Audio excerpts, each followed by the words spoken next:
اعوذ باللہ من الشیطان الرجیم بسم اللہ الرحمن الرحیم رب اشرح لی صدری ویسر لی امری واحلل عقدۃ من لسانی یفقہوا قولی رب زدنی علما اللہم فقہنا فی الدین اللہم انی اسألک علما نافعا عملا متقبلا ورزقا طیبا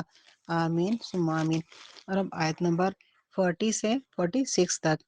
پہلے ان کے الفاظ مانی۔ یا بنی، اے اولاد اسرائیل، اسرائیل اذکرو، تم یاد کرو، نعمتی، میری نعمت، التی، جو انعامت، میں نے بخشی، علیکم، تمہیں، اوفو، اور پورا کرو، بعہدی، میرا وعدہ، اوفی، میں پورا کروں گا، بعہدکم، تمہارا وعدہ، وایایا، اور مجھ ہی سے، فرحبون، ڈرو، وآمنو، اور تم ایمان لاؤ، بما، اس پر جو، انزلتو، میں نے نازل کیا، مصدقاً، تصدیق کرنے والا، لما، اس کی جو، معکم، تمہارے پاس، ولا، اور نہ، تکونو، ہو جاؤ، اولا، پہلے، کافرم، کافر، بھی، اس کے، اور لا تشترو، عوض نہ لو، بآیاتی، میری آیات، ثمناً، قیمت، قلیلاً، تھوڑی، وایایا، اور مجھ ہی سے، فتقون، ڈرو، ولا، اور نہ، تلبسو، ملاؤ، الحق کا، حق، بالباطلی، باطل سے، وتکتم الحق، اور نہ چھپاؤ حق، وانتم، جبکہ تم، تعلمون، جانتے ہو، واقیمو، اور قائم کرو، صلاۃ، نماز، وآتو، اور ادا کرو، زکوٰۃ، زکوٰۃ، ورکعو، اور رکوع کرو، مع الراکعین، ساتھ رکوع کرنے والے، اتأمرون، کیا تم حکم دیتے ہو، ناسا، لوگ، بالبری، نیکی کا، اور تنسونا، تم بھول جاتے ہو، انفسکم، اپنے آپ، وانتم، حالانکہ تم، تتلون، پڑھتے ہو، الکتاب، کتاب، افلا، کیا پھر نہیں، تاقلون، تم سمجھتے، وستعینوا، اور تم مدد حاصل کرو، بالصبری، صبر سے، صلاۃ، اور نماز، وانہا، اور وہ، لکبیرۃ، بڑی دشوار، الا، مگر، علی، پر، الخاشعین، عاجزی کرنے والے، الذین، وہ جو، ظنون، یقین رکھتے ہیں، انہم، کہ وہ، ملاقو، روبرو ہونے والے، ربہم، ان کا رب، وانہم، اور یہ کہ وہ، الیہ، اس کی طرف، راجعون، لوٹنے والے۔ اور اب ان آیات کی کے ترجمے کو دیکھتے ہیں۔ اے بنی اسرائیل، میری نعمت یاد کرو جو میں نے تمہیں بخشی، اور پورا کرو میرا وعدہ، میں تمہارا وعدہ پورا کروں گا، اور مجھ ہی سے ڈرو، اور اس پر ایمان لاؤ جو میں نے نازل کیا، اس کی تصدیق کرنے والا جو تمہارے پاس ہے، اور اس کے پہلے کافر نہ ہو جاؤ، اور میری آیات کی بس تھوڑی قیمت نہ لو، اور مجھ ہی سے ڈرو، اور نہ ملاؤ حق کو باطل سے، اور حق کو نہ چھپاؤ جبکہ تم جانتے ہو، اور تم قائم کرو نماز، اور ادا کرو زکوٰۃ، اور رکوع کرو رکوع کرنے والوں کے ساتھ، کیا تم نیکی کو حکم دیتے ہو لوگوں کو، اور اپنے آپ کو بھول جاتے ہو، حالانکہ تم پڑھتے ہو کتاب، کیا پھر تم سمجھتے نہیں، اور تم مدد حاصل کرو صبر اور نماز سے، اور وہ بڑی دشوار ہے مگر عاجزی کرنے والوں پر نہیں، وہ جو یقین رکھتے ہیں کہ وہ اپنے رب کے حضور پیش ہونے والے ہیں، اور یہ کہ وہ اس کی طرف لوٹنے والے ہیں۔ اور اب ہم ان آیات کی تفسیر کو دیکھتے ہیں۔ پچھلی آیات میں اللہ تعالیٰ نے حضرت آدم علیہ السلام کو دنیا میں بھیجنے کا واقعہ سنایا تھا، اور دنیا میں انسان کے آنے کا مقصد بیان کیا تھا، اور انسان کی ہدایت کے لیے کتابیں نازل فرمائیں، اور ان کتابوں پر عمل کرنے کے لیے اور سمجھانے کے لیے اپنے نیک بندوں کو پیغمبر بنا کر مبعوث فرمایا۔ اب یہاں پر بنو اسرائیل کا واقعہ بیان کیا جا رہا ہے، اور اس کے ذریعے مسلمانوں کو سمجھایا جا رہا ہے کہ یہ وہ قوم تھی جس پر اللہ تعالیٰ نے بے شمار انعام و اکرام کیے، مگر جب اس قوم نے نافرمانی کی، اللہ تعالیٰ کا سیدھا راستہ چھوڑ دیا، تو اللہ تعالیٰ نے ان کو نبوت کے عہدے سے معزول کر دیا، لہٰذا تم ان کے قصے سے نصیحت پکڑو، اور تم وہ کام نہ کرنا جو کہ انہوں نے کیے تھے۔ تو اب یہاں پر بنو اسرائیل کا ذکر ہے، اللہ تعالیٰ ان کو فرما رہے ہیں کہ میرے ان انعام و اکرام کو یاد کرو جو میں نے تم پر کیے۔ اسرائیل کے معنی ہے عبداللہ، یا اللہ کا بندہ، یہ حضرت یعقوب علیہ السلام کا لقب تھا جو ان کو اللہ تعالیٰ کی طرف سے عطا ہوا تھا۔ وہ حضرت اسحاق علیہ السلام کے بیٹے تھے اور حضرت ابراہیم علیہ السلام کے پوتے تھے، اور انہی کی نسل کو بنی اسرائیل کہتے ہیں۔ یہود کی تمام آبادی جو ہے وہ انہی کی نسل سے ہے، اور اکثر عیسائی بھی اسی نسل سے تعلق رکھتے ہیں۔ مدینہ منورہ میں یہودیوں کی اچھی خاصی تعداد آباد تھی، اور رسول اکرم صلی اللہ علیہ وسلم نے مدینہ منورہ پہنچنے کے بعد نہ صرف ان کو اسلام کی دعوت دی تھی بلکہ ان سے امن کے معاہدے بھی فرمائے تھے۔ تو اس لیے اس صورت میں مسلسل بنو اسرائیل کا تذکرہ ہے، تو جس میں انہیں اسلام کی دعوت بھی دی گئی ہے، اور ان کو نصیحت کرنے کے ساتھ ان کی بدعنوانیوں کو بھی ظاہر کیا گیا ہے۔ تو شروع میں ان کو یاد دلایا گیا ہے کہ اللہ تعالیٰ نے ان پر کیسے کیسے انعامات کیے تھے، تو ان انعامات کا تقاضا تو یہ تھا کہ وہ اللہ تعالیٰ کے شکر گزار بندے بنتے۔ تو اللہ تعالیٰ فرماتے ہیں کہ انہیں ان انعامات کو یاد کرو جو میں نے تم پر کیے۔ اللہ تعالیٰ نے ان کو فرعونیوں کے لشکر سے نجات دلائی۔ فرعونی کیا کرتے تھے کہ ان کے بیٹوں کو ذبح کرتے تھے اور ان کی عورتوں کو زندہ رکھتے تھے، ان کو اپنی لونڈیاں غلام بناتے تھے۔ تو اس لیے اللہ تعالیٰ نے جب موسیٰ علیہ السلام کو بھیجا، موسیٰ علیہ السلام کی مدد سے اللہ تعالیٰ نے فرعونیوں کو ان کے چنگل سے نجات دلائی، فرعونیوں کے ظلم و ستم سے نجات دلائی۔ پھر ان کو اللہ تعالیٰ نے ان کے اوپر 12 چشمے جاری کیے، بادلوں کا سایہ کیا، اور ان کو منع و سلوہ عطا کیا، کھانے پینے کی سہولت ان کو عطا فرمائی، ان کو حکومت دی، ان کو نبوت عطا فرمائی، اور ان کو بادشاہت بھی عطا کی۔ اللہ تعالیٰ نے ان کو ایسی بادشاہت عطا کی تھی جو کہ ان سے پہلے کسی کو نہیں دی، نہ ان کے بعد کسی کو دی۔ حضرت داؤد علیہ السلام، حضرت سلیمان علیہ السلام کو جو حکومت دی گئی، جو بادشاہت دی گئی، اللہ تعالیٰ نے دنیا میں اور کسی کو عطا نہیں فرمائی۔ اور اس قوم کو اللہ تعالیٰ نے اس زمانے میں جتنی امتیں تھیں ان سب پر فضیلت عطا فرمائی۔ تو اللہ فرماتے ہیں کہ اے بنو اسرائیل، میرے ان انعامات کو یاد کرو جو میں نے تمہارے اوپر کیے۔ تو اللہ فرماتے ہیں کہ میں نے کیسے کیسے انعامات کیے، تو ان انعامات کا تقاضا تو یہ تھا کہ تم میرے احسان مند بنتے اور شکر گزار بنتے اور میرے عہد کو پورا کرتے۔ وہ عہد جو اللہ تعالیٰ نے ان سے لیا تھا، وہ عہد کیا تھا؟ اللہ تعالیٰ نے فرمایا کہ اللہ تعالیٰ کے احکامات کو ماننا، اللہ تعالیٰ کے انبیاء کی بات کو ماننا، ان کی پیروی کرنی، اللہ تعالیٰ کی بھیجی ہوئی کتابوں پر عمل کرنا۔ اللہ فرماتے ہیں کہ اور زکوٰۃ ادا کرنا، نماز پڑھنا، اور قرض حسنہ دینا۔ اللہ فرماتے ہیں کہ اگر تم میرے عہد کو پورا کرو گے، جو میں نے تمہیں کہا ہے، وہ باتوں جو تم سے عہد لیا، جب تم ان کو پورا کرو گے تو پھر میں تمہارے ان تمام عہد کو پورا کروں گا، ان وعدوں کو جو تمہارے ساتھ کیے ہیں، یعنی کہ تمہیں جنتوں میں داخل کروں گا، وہ جنتیں جن کے نیچے نہریں بہہ رہی ہیں، اور ایسے باغات کہ جن سے تم کبھی نکلنا نہ چاہو گے، اور نہ کسی نے ان کو دیکھا نہ سنا، ایسی نعمتیں وہ میں تمہیں نعمتیں ادا کروں گا۔ اس لیے تم میرے عہد کو پورا کرو جو تم نے وعدہ کیا ہے، اور سیدھے راستے پر ہو۔ اللہ تعالیٰ کی ناشکری نہ کرو، تم اللہ تعالیٰ کے شکر گزار بندے رہو، اللہ تعالیٰ کا ڈر اپنے دل میں رکھو، اور صرف اللہ تعالیٰ فرماتے ہیں کہ مجھے سے ڈرو اور کسی سے نہ ڈرو، کیونکہ جب انسان دوسروں سے ڈرتا ہے تو پھر جس سے ڈرتا ہے انسان اس کے پیچھے لگتا ہے۔ تو یہ دوسروں سے ڈرنا یا تو لالچ کی وجہ سے ہوتا ہے، تو یا دوسرے سے کسی خوف کی وجہ سے ہوتا ہے۔ اللہ فرمایا کہ جو تم پر انبیاء بھیجے تھے تم ان پر ایمان لاؤ، لیکن انہوں نے تورات پر عمل کرنے کے بجائے اس میں اپنی من مانی تعویلیں شروع کر دی، اس کے احکامات کو بدل ڈالا۔ تو چونکہ اس طرز عمل کی وجہ یہ تھی کہ حق کو قبول کرنے کی صورت میں ایک تو انہیں اپنے ہم مذہبوں کا ڈر تھا کہ وہ ان سے بدظن نہ ہو جائیں، کہ انہوں نے یہ کہیں کہ انہوں نے اپنے دین کو چھوڑ دیا ہے، کہ ہمیں جس دین کی تبلیغ کرتے تھے خود اس پہ عمل نہیں کرتے۔ اور دوسرا یہ کہ لوگوں سے دنیاوی فائدے حاصل کرنے کے لیے بھی انہوں نے یہ سب کیا تھا، کہ لوگوں سے فائدے حاصل کرنے کے لیے لوگوں کے حق میں فیصلہ دے دیتے، اللہ تعالیٰ کے احکامات کو بدل دیتے، اور جب ان سے کوئی بات پوچھی جاتی تو اس میں اپنی مرضی سے من مانی تعویلیں کرتے، اور اس میں معنی میں الفاظ میں ہیر پھیر کرتے، اور لوگوں کو اللہ تعالیٰ کے لائے ہوئے مذہب سے، بھیجے مذہب سے بدظن کرتے، اور لوگوں کے دلوں میں شکوک و شبہات پیدا کرتے۔ تو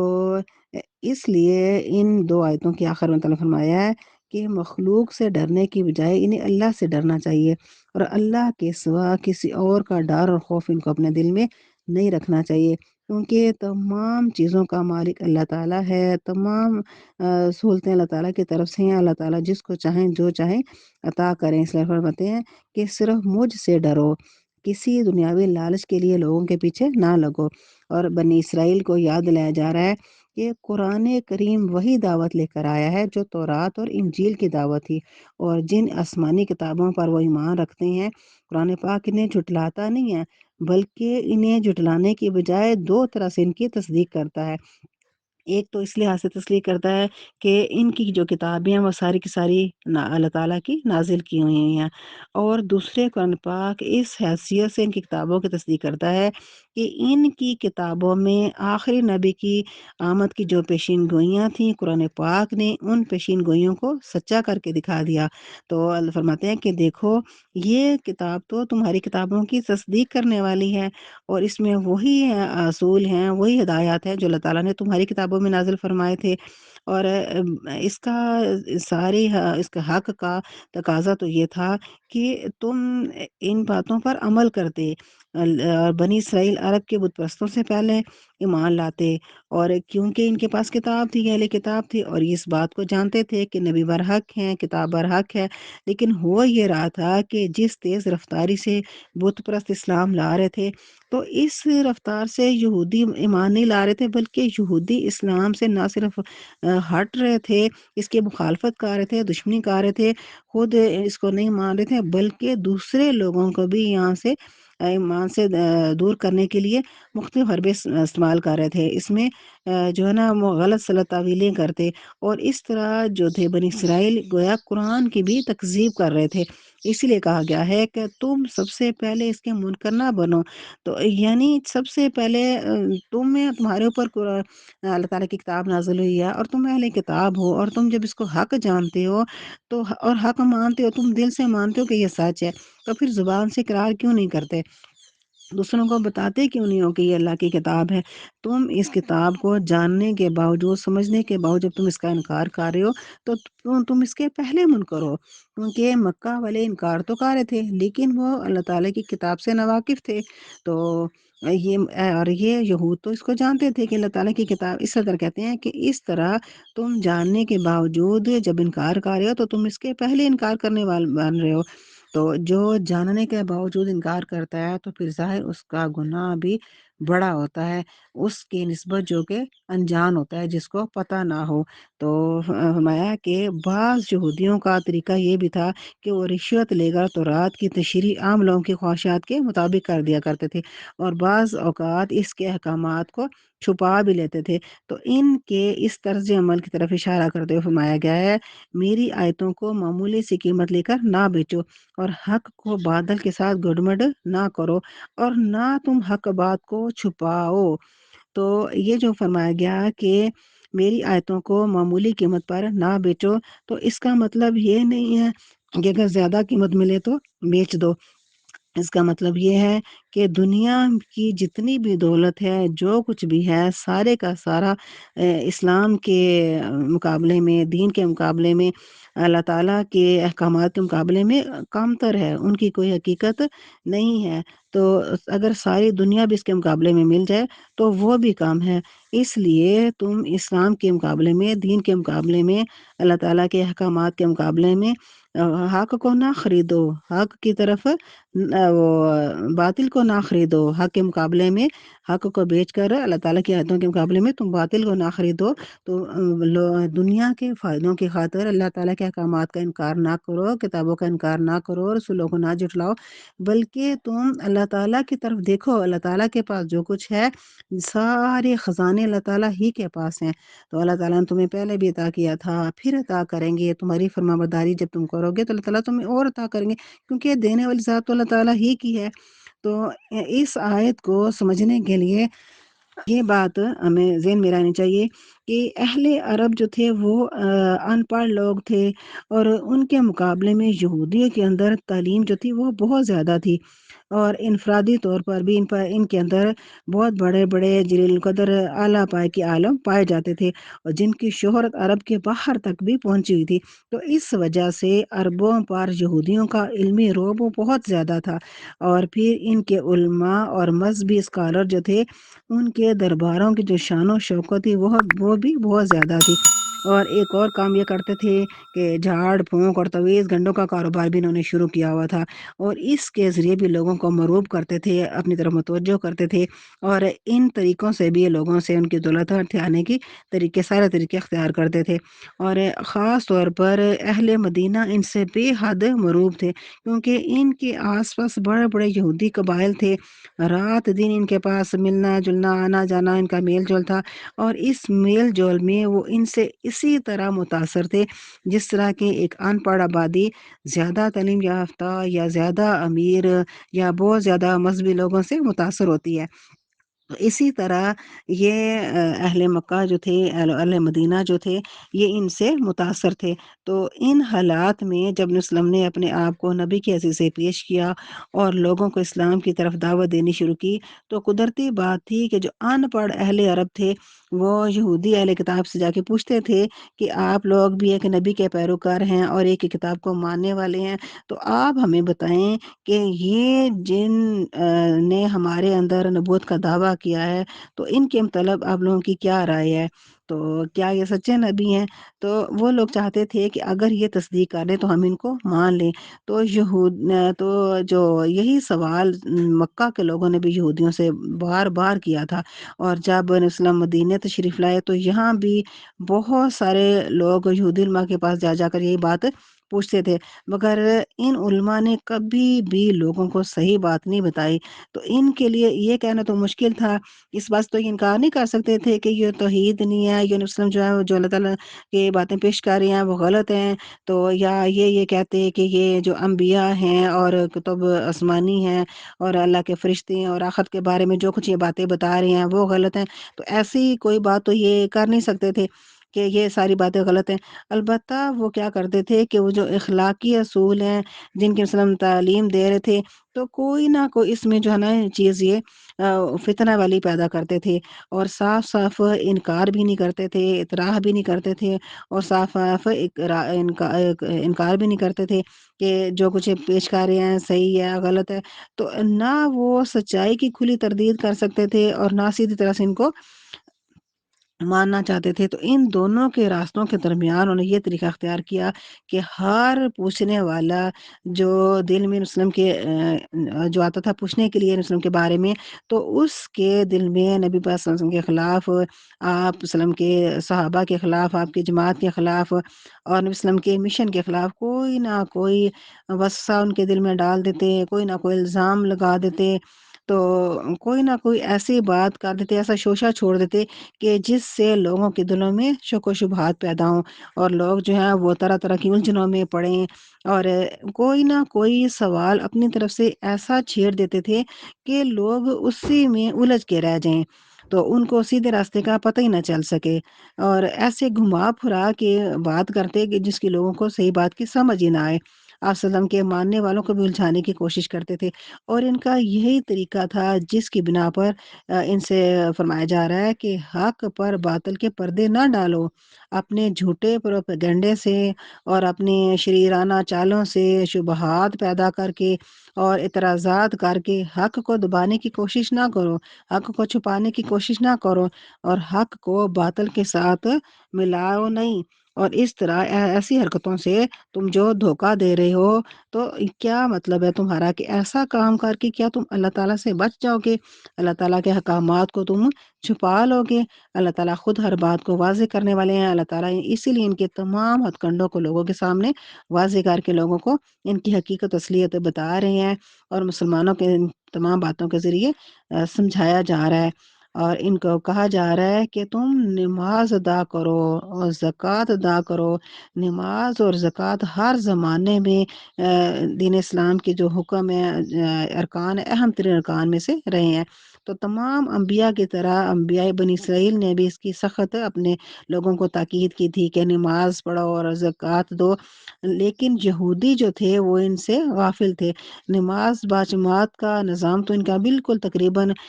ختم ہو چکا تھا، اور قوم کی اکثریت جو تھی وہ انفرادی نماز بھی چھوڑ چکی تھی، اور زکوٰۃ دینے کے بجائے یہ لوگ سود کھانے لگے تھے۔ زکوٰۃ کو یہ لوگ اپنے اوپر تاوان سمجھتے تھے، اور زکوٰۃ دینے سے بہت زیادہ یہ لوگ ہچکچاتے تھے اور زکوٰۃ ادا نہیں کرتے تھے۔ اللہ تعالیٰ فرماتے ہیں کہ جو زکوٰۃ ہے وہ مال کو پاک کرنے کا سبب ہے، اس لیے زکوٰۃ ادا کرو۔ حضرت حضرت ابوبکر صدیق کے زمانے میں جب لوگوں نے زکوٰۃ دینے سے انکار کیا تو آپ نے فرمایا زکوٰۃ کے مال کے ساتھ اگر کوئی اونٹ کے ساتھ رسی بھی دیتا تھا اس کے زمانے میں تو میں وہ بھی اس سے لوں گا، اور جو زکوٰۃ ادا نہیں کرے گا تو میں اس سے جنگ کروں گا، کہ جو آج دین کا ایک رکن چھوڑا ہے تو کل کو دوسرا رکن چھوڑے گا، تو اس طرح دین کمزور ہوتا چلا جائے گا، کیونکہ یہ اسلام کے بنیادی ارکان میں سے ہیں۔ تو یہ چیز ان یہودیوں پر بھی فرض تھی۔ اللہ تعالیٰ فرماتے ہیں کہ ان سے کہا گیا تھا نماز ادا کرو، زکوٰۃ ادا کرو، اللہ تعالیٰ کے دیے ہوئے رزق میں سے خرچ کرو، لوگوں کو اپنے مال میں سے صدقہ خیرات کیا کرو، اور اللہ تعالیٰ کے آگے جھکا کرو، جھکنے والوں کے ساتھ جھکا کرو۔ اللہ تعالیٰ فرماتے ہیں کہ یعنی اگر تمہیں نیکی کے راستے پر چلنا مشکل لگ رہا ہے، دشواری محسوس ہو رہی ہے، تو اس دشواری کا علاج صبر اور نماز سے ہے۔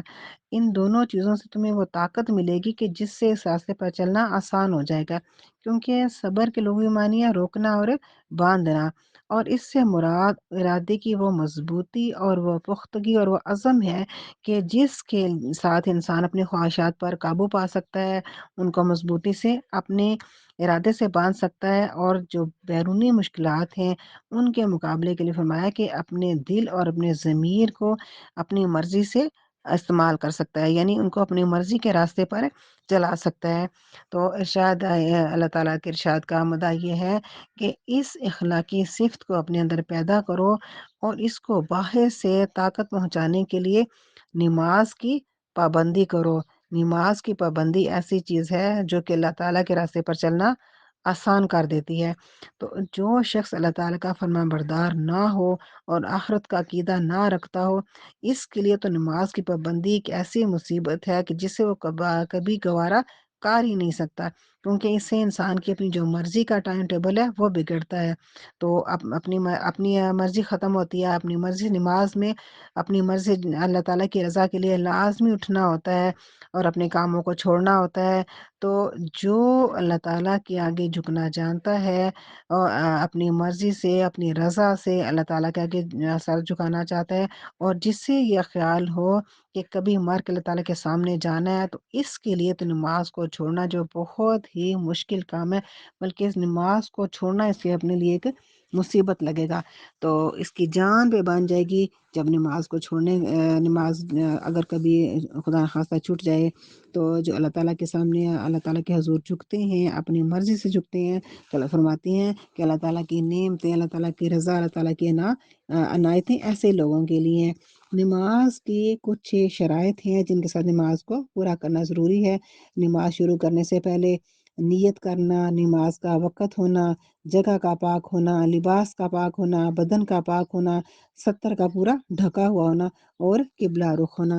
یہ وہ شرائط ہیں جو کہ نماز شروع کرنے سے پہلے پوری کی جائیں گی۔ اگر ان میں سے کوئی ایک بھی پوری نہ ہوئی تو نماز نہیں ہوگی۔ اس کے بعد نماز شروع کرنے کے بعد تکبیر تحریمہ کہنا، قیام کرنا، قرات پڑھنا،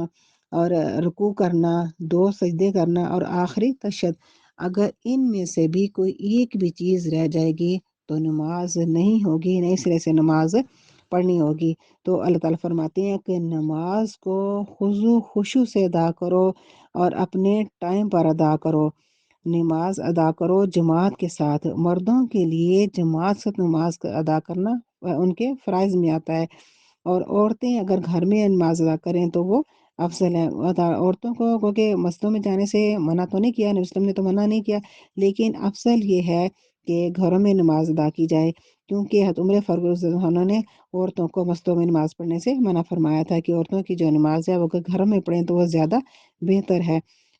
نماز کی پابندی کے بارے میں وسلم کے فرمانا صحیح مسلم میں ہے۔ تو حضرت ابو ہریرہ سے مروی ہے، ایک نابینا صحابی وسلم کے پاس آئے اور انہوں نے عرض کی کہ یا رسول اللہ میں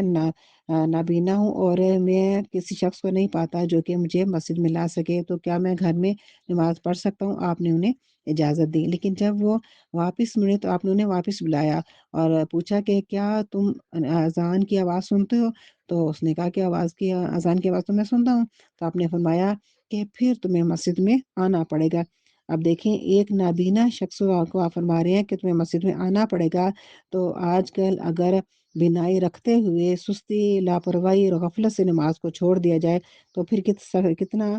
سخت گناہ ہے۔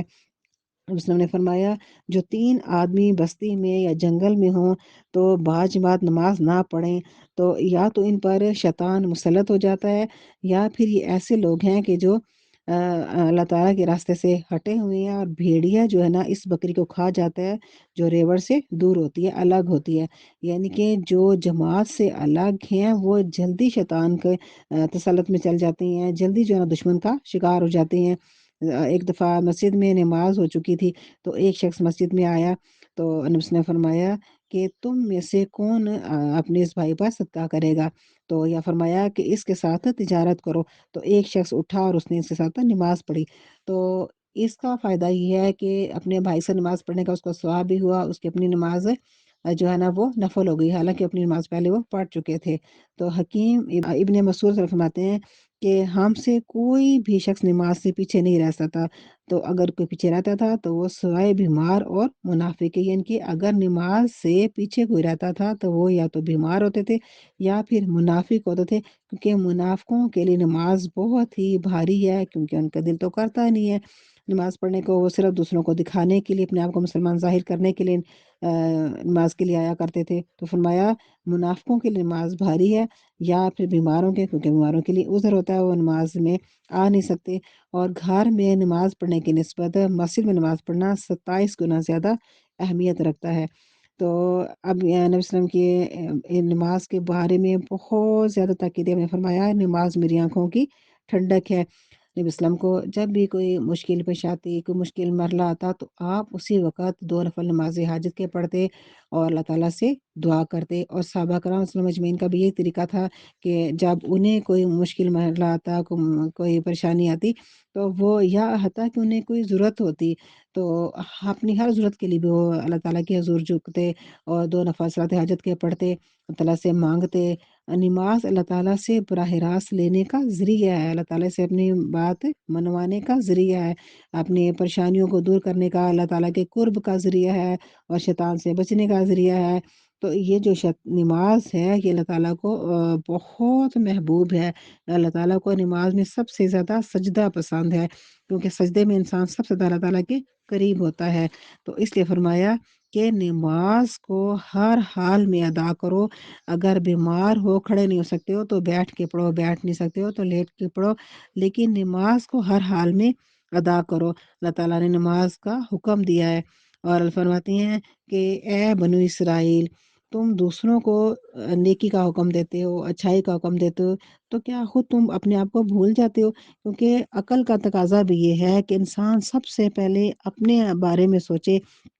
اور اپنے آپ کو جو ہے نا ہر برائی سے اور تکلیف سے بچانے کی کوشش کرے، کیونکہ جب نماز نہیں پڑھیں گے اللہ تعالیٰ کی نافرمانی ہوگی تو اللہ تعالیٰ کا عذاب ہوگا۔ اس لیے سب سے پہلے اپنی جان کو عذاب سے بچانے کی کوشش کرنی چاہیے، نافرمانی سے بچانے کی کوشش کرنی چاہیے، اللہ تعالیٰ کے احکامات کو ماننا چاہیے۔ فرمایا کہ تم، کیونکہ بنی اسرائیل کے لوگ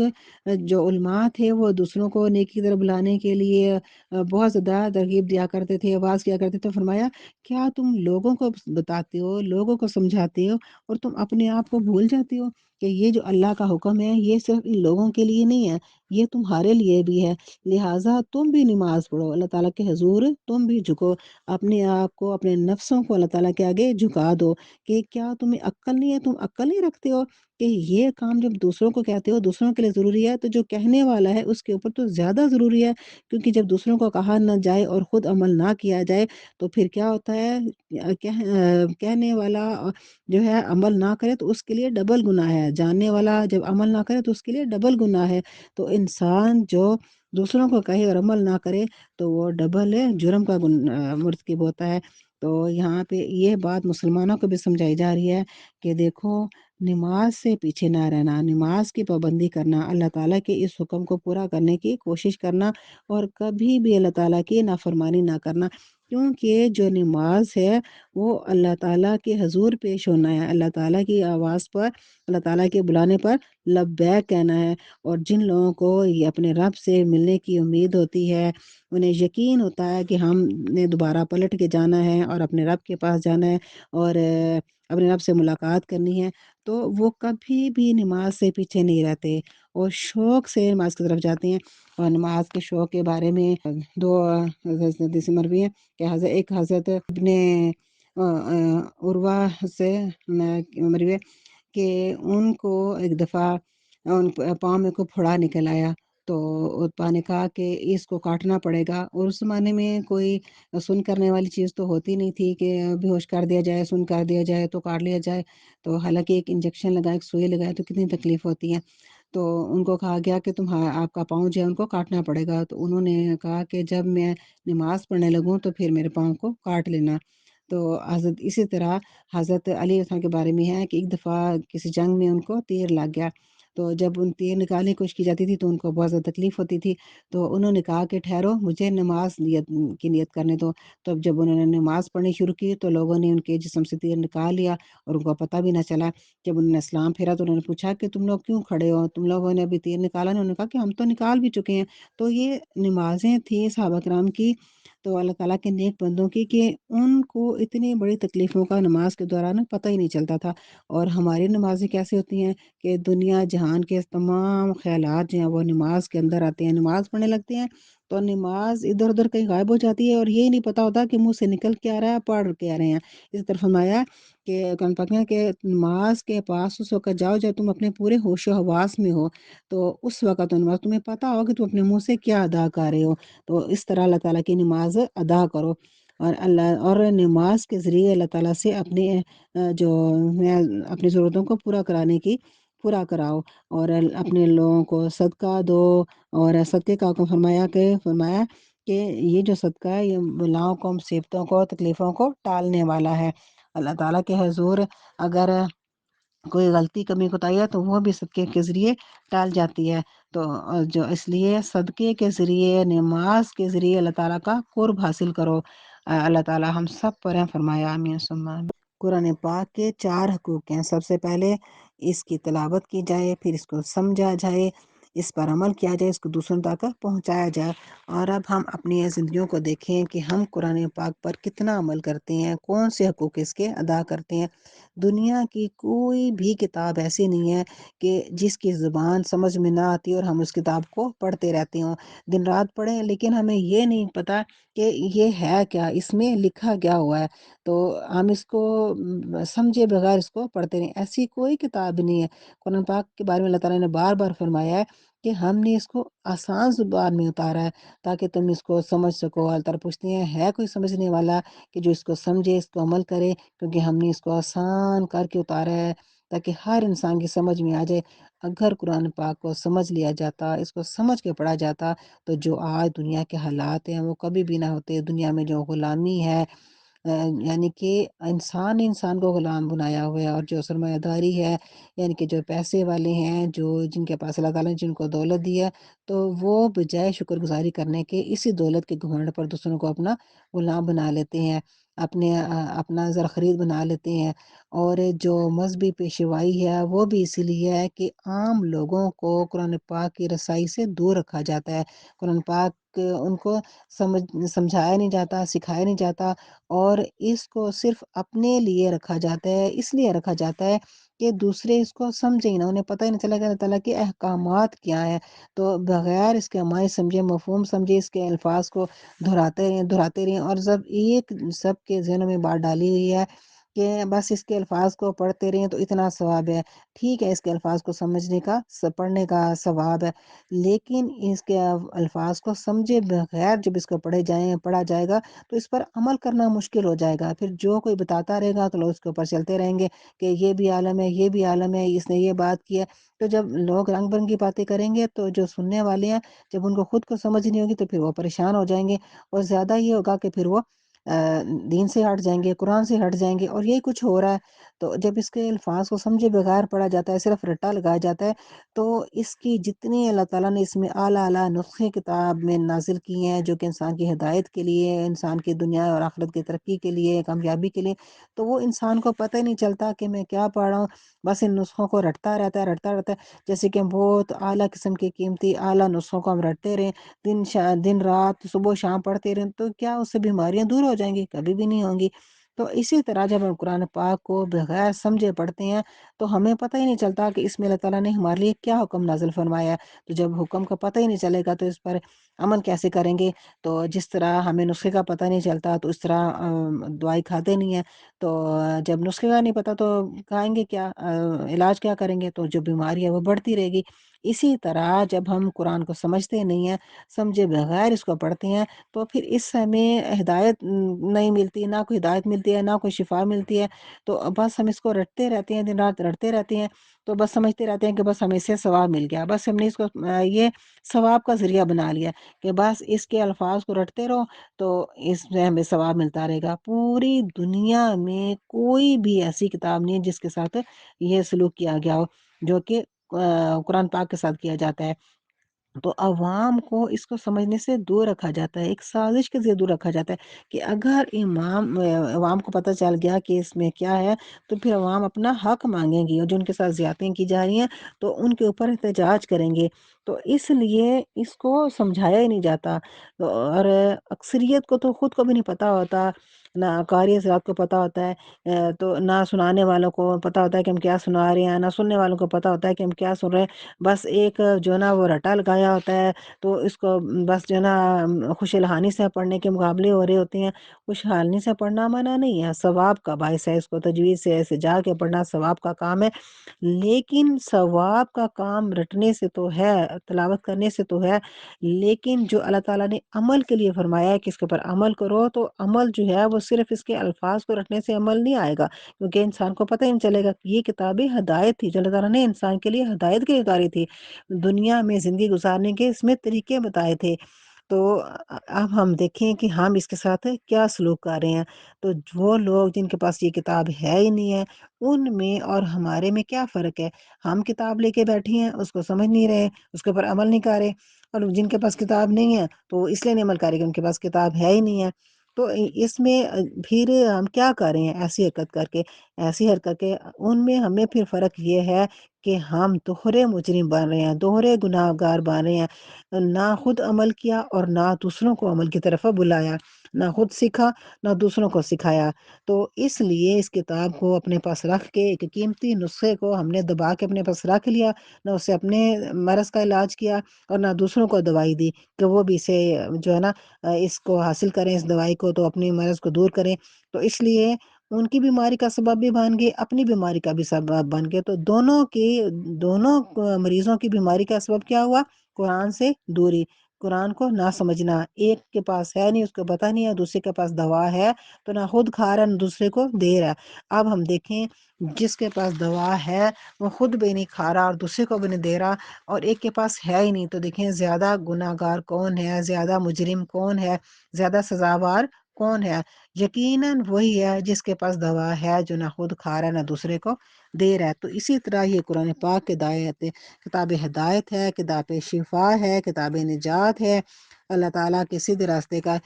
پر پہنچنے کا ذریعہ ہے۔ اگر قرآن پاک پر عمل کیا جائے، اس کو سمجھا جائے، تو پھر دیکھیں اس کا کتنا فائدہ ہے۔ بڑے سے بڑے جو دشمن تھے نبی وسلم کے، دشمن، اللہ رسول کے دشمن، وہ بھی اس کی باتوں کو جھٹلا نہیں سکتے تھے۔ کیا کرتے تھے کہ